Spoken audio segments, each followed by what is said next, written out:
Hi guys, this is Rabia Jamil and you are watching Chemistry for Beginners. As we have started biochemistry and in our previous lectures we studied about nucleic acids and now we will move towards proteins that are another important type of biomolecules. तो lecture start करने से पहले I hope कि आप हमारी videos को like करें, हमारे चैनल को सब्सक्राइब करें और अपने फ्रेंड्स के साथ शेयर करें. Let's begin our today's lecture. तो सबसे पहले हम प्रोटीन्स के जनरल फीचर्स के बारे में बात करते हैं. Proteins are the most abundant organic compounds present in a cell. किसी भी सेल का 50% ड्राई वेट प्रोटीन्स पर मुश्तमिल होता है क्योंकि प्रोटीन्स सेल के हर हिस्से में मौजूद होती हैं. इसके अलावा प्रोटीन्स हर तरह के सेल में मौजूद होंगी. किसी भी इंडिविजुअल में प्रोटीन्स की वेटेज का अंदाजा लगाया जा सकता है. उसके लिए हमारे पास एक जनरल फार्मूला है कि आप अपना वेट पाउंड्स में लें, उसको 0.6 से मल्टीप्लाई करें और उसमें से 0.75 ग्राम माइनस कर दें. या फिर अगर आप अपना वेट किलोग्राम्स में ले रहे हैं तो उसको 1.2 से मल्टीप्लाई करें और उसमें से 1.6 ग्राम माइनस कर दें. तो जो रिजल्ट हमारे पास आएगा that will be the weight of proteins present in your body. Next हमारे पास है बायोलॉजिकल सिग्निफिकेंस ऑफ प्रोटीन्स. हमारी बॉडी में मुख्तलिफ किस्म की प्रोटीन्स प्रेजेंट हैं जिनका काम बॉडी में मुख्तलिफ किस्म के फंक्शंस परफॉर्म करना है. जैसा कि कुछ प्रोटीन्स ऐसी हैं जो कि ग्रोथ में हेल्प आउट करती हैं, कुछ प्रोटीन्स का काम डेवलपमेंटल प्रोसेसेस को करवाना है और कुछ प्रोटीन हमें रोजमर्रा के कामों में मदद देती हैं. नेक्स्ट हमारे पास कुछ बॉडी प्रोटीन्स की एग्जांपल्स हैं जैसे कि enzymes. Enzymes are the globular proteins and their main function is to cause many biochemical reactions to take place. उसके बाद हमारे पास एंटीबॉडीज आ जाती हैं जिनका काम बॉडी में इम्यूनिटी प्रोवाइड करना है. कुछ डीएनए एसोसिएटेड प्रोटीन्स हैं जैसे कि हिस्टोन प्रोटीन्स के बारे में हमने बात की थी. तो इन प्रोटीन्स का काम सेल डिवीजन के दौरान क्रोमोसोम के स्ट्रक्चर को मेंटेन करना होता है. इसके अलावा एनाफेज के दौरान जब क्रोमोसोम ऑपोजिट पोल्स की तरफ मूव करते हैं तो इस क्रोमोसोमल मूवमेंट को करवाने के लिए भी प्रोटीन्स जरूरी होती हैं. नेक्स्ट हमारे पास है कुछ कॉन्ट्रैक्टाइल प्रोटीन्स जिनका मेजर काम मूवमेंट प्रोवाइड करना है. So we can say that every type of muscle movement that is either it is muscle contraction और relaxation it is due to contractile proteins. कुछ हमारे पास स्ट्रक्चरल प्रोटीन्स हैं जिनका काम बॉडी को सपोर्ट प्रोवाइड करना है. As hormones, proteins are important in the regulation of body functions. कुछ हमारे पास ट्रांसपोर्ट प्रोटीन्स हैं जो कि बॉडी में एज अ कैरियर काम करती हैं, मतलब they are involve in the movement of molecules in our body. Next हम प्रॉपर्टीज ऑफ प्रोटीन्स के बारे में बात करते हैं. तो हमें पता है कि there are two types of properties. कुछ फिजिकल प्रॉपर्टीज होती हैं और कुछ केमिकल प्रॉपर्टीज. पहले हम फिजिकल प्रॉपर्टीज में देखते हैं कि जिनमें colour, taste, shape and size, molecular weight, colloidal nature, ion binding capacity, solubility और ऑप्टिकल एक्टिविटी आ जाते हैं.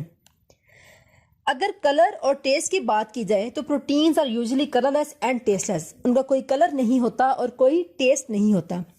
शेप और साइज की बात की जाए तो शेप भी प्रोटीन्स की वेरी करती है और प्रोटीन्स का साइज भी वेरी करता है. उनकी shape simple crystalloid spherical structure से लेकर लॉन्ग फिब्रिलर स्ट्रक्चर तक हो सकती है. और अगर साइज की बात की जाए तो वो भी अमाइनो एसिड्स पर डिपेंडेंट है. अगर किसी प्रोटीन के अंदर अमाइनो एसिड्स की तादाद कम है तो उस प्रोटीन का साइज छोटा होगा और अगर उस प्रोटीन में अमाइनो एसिड्स की तादाद ज्यादा हो तो उस प्रोटीन का साइज बड़ा होगा. अगर मॉलिक्यूलर वेट को देखा जाए तो वो भी मुख्तलिफ प्रोटीन्स का मुख्तलिफ होता है और ये भी अमाइनो एसिड्स पर डिपेंड करता है. जैसा कि कुछ प्रोटीन्स ऐसी हो सकती हैं कि जिनमें मौजूद अमाइनो एसिड की साइड चेन बड़ी हो और कुछ प्रोटीन्स ऐसी है कि जिनमें अमाइनो एसिड्स में मौजूद साइड चेन छोटी हो. तो इसकी बेस पे उनका मॉलिक्यूलर वेट वेरी करेगा. या अगर अमाइनो एसिड की तादाद डिफरेंट है तो भी मॉलिक्यूलर वेट वेरी कर जाता है. चूंकि प्रोटीन्स बहुत ज्यादा अमाइनो एसिड्स के मिलने की वजह से बनती हैं, इस वजह से उनका जॉइंट स्ट्रक्चर होता है and due to their joint size they show many colloidal properties. जैसा कि डिफ्यूजन, वो डिफ्यूजन का प्रोसेस शो तो करती हैं लेकिन वो बहुत ज्यादा स्लो होता है क्योंकि प्रोटीन्स का साइज बहुत ज्यादा बड़ा होता है और वो जल्दी डिफ्यूज नहीं कर सकती. इसके अलावा वो टिंडल इफेक्ट शो करती हैं. And what is Tyndall effect? It is actually the scattering of light beam bye particles of matter in its path. Tyndall effect को हम एक कॉमन एग्जांपल से समझ सकते हैं. सनलाइट. तो हम अक्सर ऑब्जर्व करते हैं कि जब सूरज की रोशनी किसी विंडो या हॉल से अंदर आ रही हो तो it becomes visible to us. Actually होता क्या है, there are a lot of dust particles and smoke particles present in air and these particles make light beam visible to us. Proteins are amphoteric in nature. इसका मतलब है कि proteins basis और acids दोनों के तौर पर एक्ट कर सकती हैं। प्रोटीन्स चूंकि अमाइनो एसिड्स से मिलकर बनती हैं, अमाइनो एसिड्स भी एम्फोटेरिक इन नेचर होते हैं। उनके अंदर मौजूद कार्बोक्सिल ग्रुप प्रोटॉन रिलीज कर सकता है और अमाइनो ग्रुप उस प्रोटॉन को ले सकता है। So we can say that both proteins and amino acids are amphoteric in nature. Next हमारे पास है ion binding capacity of proteins. Proteins मुख्तलिफ अमाइनो एसिड्स से मिलकर बनती हैं और उन अमाइनो एसिड्स के ऊपर कोई ना कोई चार्ज होता है। तो इस तरह प्रोटीन्स के ऊपर भी कोई ना कोई नेट चार्ज होगा जो कि सम होगा उनके पॉजिटिव और नेगेटिव चार्जेस का। और अपने नेट चार्ज की बेस पर प्रोटीन्स या तो केटाइंस और एनाइंस के साथ रिएक्शन करती हैं। And we know that if a chemical reaction takes place between a cation and anion, that reaction is called ionic reaction and ionic bond will form. इसके बाद प्रोटीन्स की सोलबिलिटी को देखते हैं। तो प्रोटीन्स की सोलबिलिटी पीएच पर dependent होती है। अगर पीएच वेरी कर जाए तो प्रोटीन्स की सोलबिलिटी भी चेंज हो जाती है। जैसे कि प्रोटीन्स की सोलबिलिटी आइसोइलेक्ट्रिक पॉइंट पर सबसे कम होती है। आइसोइलेक्ट्रिक पॉइंट क्या है कि किसी भी मॉलिक्यूल पर कोई चार्ज ना हो। जब हमारे पास पॉजिटिव और नेगेटिव चार्जेस सेम होंगे, मतलब जो अमाइनो एसिड्स जिनके ऊपर पॉजिटिव चार्ज है इक्वल होंगे उन अमाइनो एसिड्स के जिनके ऊपर नेगेटिव चार्ज होगा, तो उस प्रोटीन के ऊपर कोई चार्ज नहीं होगा और वो प्रोटीन अपने आइसोइलेक्ट्रिक पॉइंट पर होगी। तो इस पॉइंट पर उस प्रोटीन की सोलबिलिटी बहुत ज़्यादा कम होगी। लेकिन जैसे जैसे हम उस प्रोटीन की एसिडिटी या उसकी बेसिसिटी चेंज करते हैं, मतलब उसकी पीएच को चेंज करते हैं, तो इसी तरह उसकी सोलबिलिटी भी चेंज होगी। नेक्स्ट हमारे पास है optical activity. And what is optical activity? It is actually the ability of a molecule to rotate plane polarised light. जब प्रोटीन्स में से प्लेन पोलराइज्ड लाइट को पास करवाया जाता है तो वो इसको लेफ्ट साइड पर रोटेट करवा देती हैं, जिसकी वजह से proteins are laevo rotatory in nature. Next हमारे पास आ जाते हैं केमिकल प्रॉपर्टीज। केमिकल प्रॉपर्टीज में प्रोटीन्स के मुख्तलिफ रिएक्शंस के बारे में बात करेंगे, जैसे कि हाइड्रोलिसिस।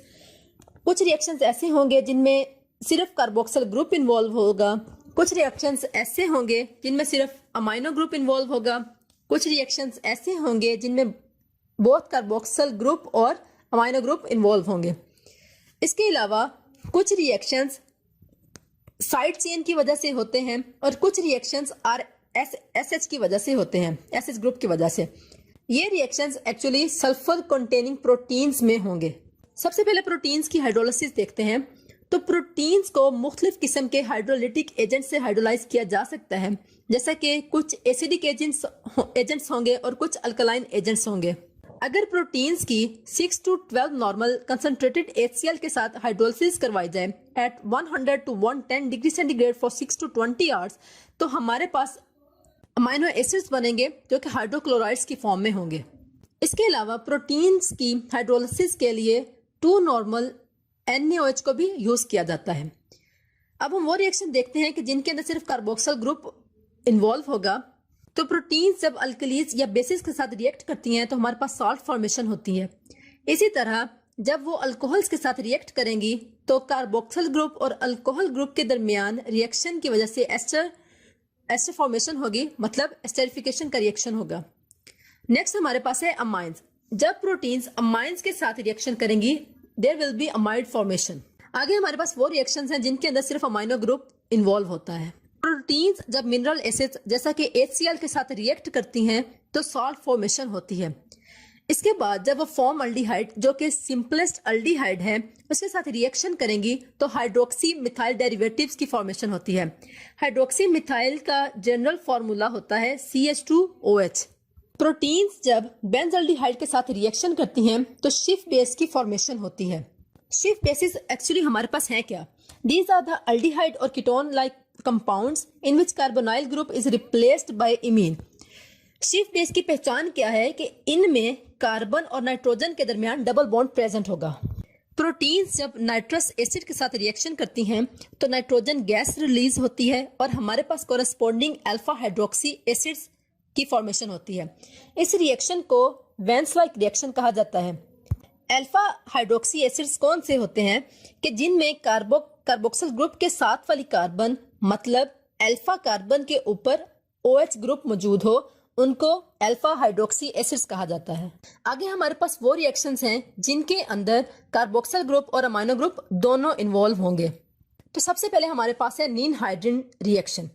इस रिएक्शन के अंदर प्रोटीन्स ट्राईकीटो हाइड्रिडीन हाइड्रेट के साथ रिएक्शन करती हैं और हमारे पास कार्बन डाइऑक्साइड और अमोनिया गैसेस रिलीज होती हैं और एक अल्डिहाइड की फॉर्मेशन होती है। यहाँ पर एक चीज जो आपको याद रखनी है वो ये कि जो अल्डिहाइड हमारे पास बना है that will contain 1 carbon less than the parent amino acid. आगे हमारे पास आ जाता है फिनाइल आइसोसायानेट के साथ रिएक्शन। इस रिएक्शन के दौरान हमारे पास हाइडेंटोइक एसिड की फॉर्मेशन होती है। हाइडेंटोइक एसिड की पहचान क्या है कि इसके एक साइड पर कार्बोक्सिल ग्रुप होगा और दूसरी साइड पर एक अमाइड लिंकेज होगा। ये हाइडेंटोइक एसिड बाद में हेडेंटोइंस की फॉर्मेशन के लिए यूज होता है। और हेडेंटोइंस क्या हैं? These are the drugs that are anti convulsant and anti epileptic. Next हमारे पास आ जाता है एडमन रिजेंट या फिनाइल आइसोथायोसाइनेट के साथ reaction. Edman reagent actually Edman degradation process में यूज होता है और ये प्रोसेस या रिएक्शन किसी भी पेप्टाइड चेन के अंदर अमाइनो एसिड की सीक्वेंसिंग के लिए इस्तेमाल होता है।